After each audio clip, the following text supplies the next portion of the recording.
যিনি বলেছেন আমার জানাজা পড়বেন না, উনি তো আমার আগেও আল্লাহ ওনাকে নিয়ে যেতে পারে।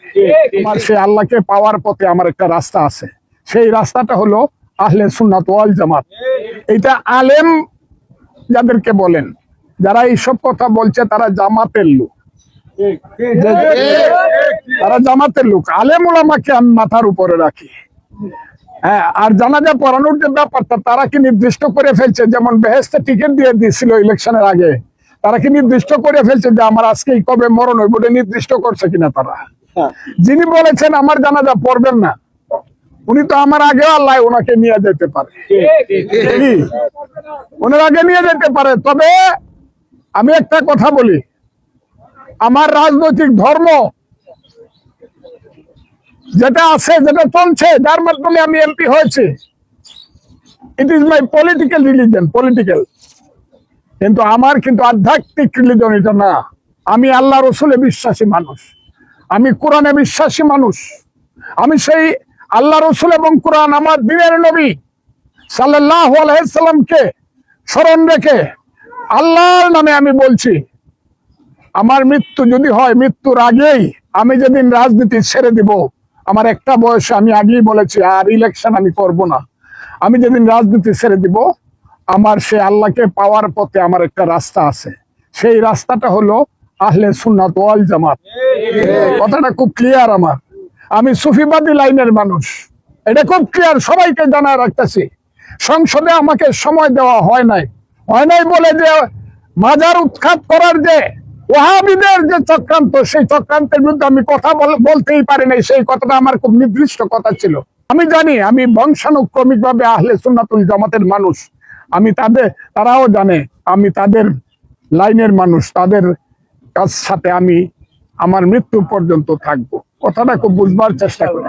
আমি সুফিবাদী লাইনের মানুষ, কাজেই আমার জানাজা পড়ানোর জন্য যদি আল্লাহ আমার জানাজার কপাল রাখা থাকে, আমার জানাজা পড়ানোর জন্য ওয়াহাবিরা লাগবে না, জামাতের ওয়াহাবিরা লাগবে না।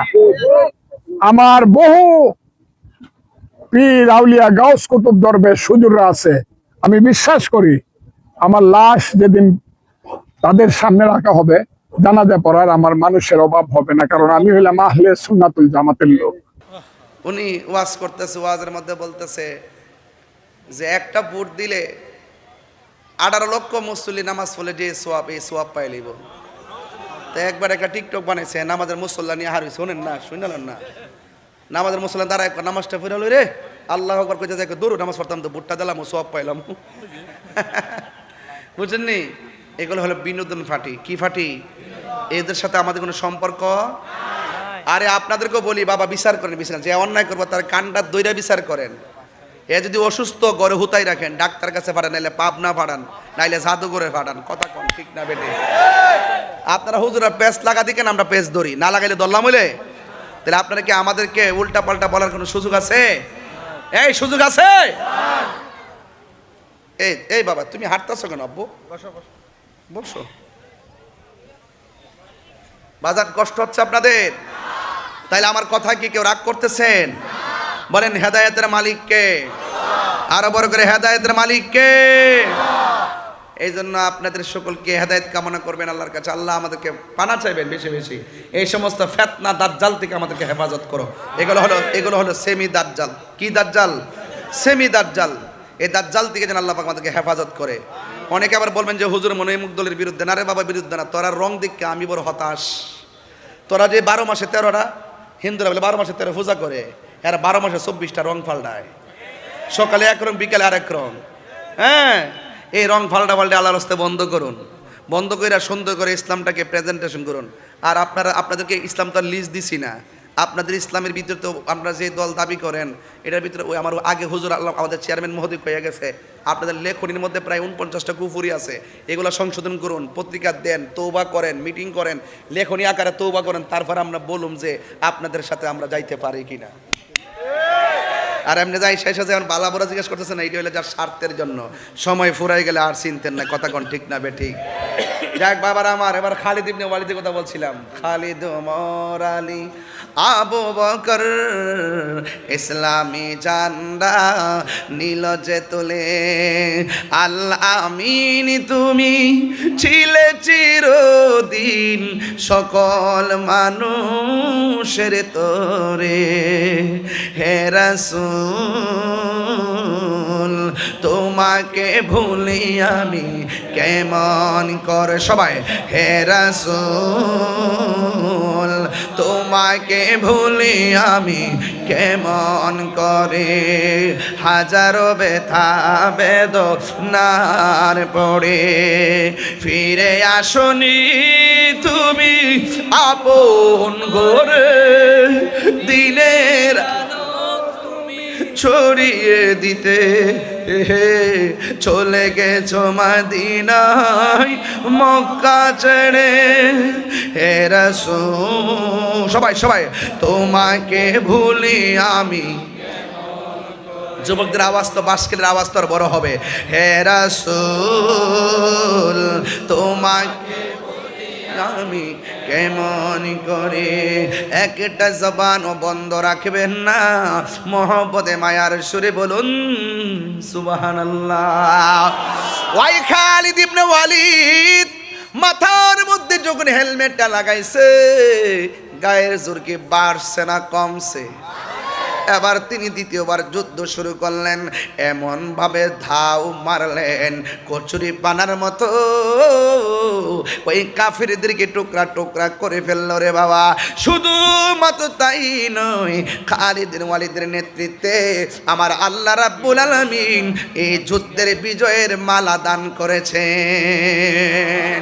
যখন যুদ্ধে জিতে গেছে, দেখবেন পরীক্ষায় পাশ করলে অনেকে মানুষ অনেক কথা বলে, এবার যুদ্ধ যখন পাশ করে ফেলেছে, ওই মুহূর্তে সাহাবায়ে কেরাম জিজ্ঞাসা করে সাহাবীরা রে, ও খালিদ আমরা যুদ্ধে জিতেছি, সবাই যদিও আনন্দ, কিন্তু যুদ্ধের শেষ পর্যায়ে আপনি তো এমন একটা রং দেখাইছেন, আপনার কারণে আমরা বড় ভয় পেয়ে গিয়েছিলাম, আমাদের কলিজার পানি শুকাইয়া গেছিল।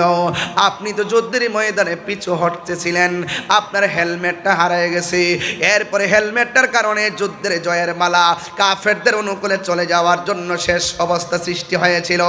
আপনি যখন হেলমেটটা মাথার মধ্যে দিয়েছেন, এরপরে আপনি যুদ্ধ শুরু করলেন, এরপরে আপনি যুদ্ধ করতে করতে আল্লাহ শেষ পর্যন্ত আমাদেরকে দয়া করেছেন, যুদ্ধের ময়দানের মালা, বিজয়ের মালা আমাদের গলার মধ্যে আল্লাহ আমাদেরকে দান করেছেন, আমরা যুদ্ধের ময়দানে আমরা জয়ী হয়ে গেলাম।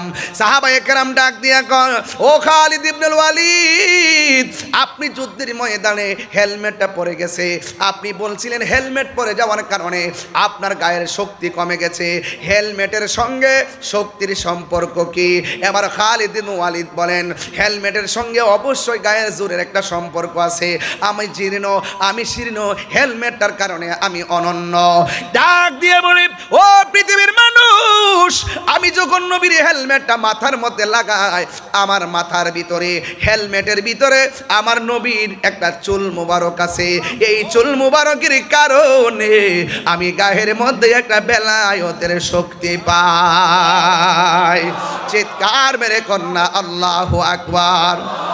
এই জন্য আমার যুবক ভাইরা, ও বন্ধু, নবীর চুল মুবারক এখনো জিন্দা। আমি নিজে নবীর চুল মুবারক দেখেছি, সুবহানাল্লাহ কইতেন না? আমি নিজে নবীর চুল মুবারক দেখেছি।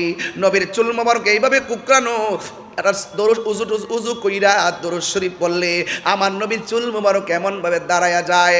ও যুবক, নবী শুধু জিন্দা নয়, নবীর চুল মুবারক জিন্দা, আমি সরাসরি দেখেছি। চিৎকার মাইরা কি আল্লাহু আকবার বলা যাবে না? এই জন্য আমার যুবক ভাইয়েরা, ও বন্ধু, আমার নবী সাহাবায়ে কেরামকে পাঠাইছে, আল্লাহ বিজয়ের মালা দান করেছেন। এই জন্য আমি অনুরোধ করে বলে দিয়ে যাবো, সবচাইতে বড় জিহাদ হলো নফসের সঙ্গে জিহাদ করা। ও বন্ধু, নিজে বিচার করো, অন্যের বিচার করতে যাবেন না, কে কি বলছে সেটা শুনতে যাবেন না, কি কি করেছে কে কি করেছে তা দেখতে যাবেন না। তবে একটা কথা বলতে চাই, আগে নিজেরে চিনেন। এই ব্যক্তি নিজে চিনতে পারবে, সেই ব্যক্তি আমার আল্লাহকে চিনতে পারবে। কথা বলেন ঠিক কিনা? এই জন্য আমার বাঁশখালীর বাবা অনুরোধ করে বলি, নবীর ভালোবাসা সিনার মধ্যে থাকলে মরণের ঘাটে নবী দেখার সম্ভাবনা আছে না নাই?